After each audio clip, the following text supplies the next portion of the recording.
ભાવનગરમાં નીકળનારી ભગવાન શ્રી જગન્નાથજીની રથયાત્રામાં બંદોબસ્ત માટે પોલીસ તંત્ર સજ્જ થયું છે. રથયાત્રા બંદોબસ્તમાં જોડાયેલ પોલીસ અધિકારીઓ અને પોલીસ અધિકારીઓએ માર્ગદર્શન આપ્યું હતું.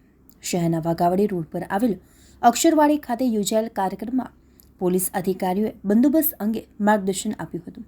પોલીસ બ્રીફિંગ બાદ બંદોબસ્તમાં જોડાયેલ પોલીસ અધિકારીઓ અને કર્મચારીઓને તેમના બંદોબસ્ત પોઈન્ટ પર મોકલવામાં આવ્યા હતા.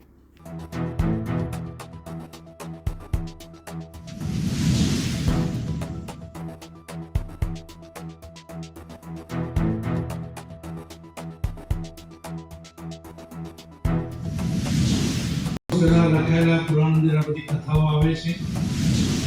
એસપી સાહેબથી માંડીને નાના મોટા બધા સાહેબો અહીંયા પધાર્યા છે. બધાનું સ્વાગત કરીએ છીએ. ભારતની અંદર આપણે જોઈએ છીએ કે હિન્દુ ધર્મ કે એરિયામાં કોઈ કેબલ કે જીવીના જે વાયર કે બીજું અડચણ હોય તો એને દૂર કરવાનું આવે તો 36 ફૂટ રથ લાંબો છે, 12 ફૂટ પહોળો અને 19 ફૂટ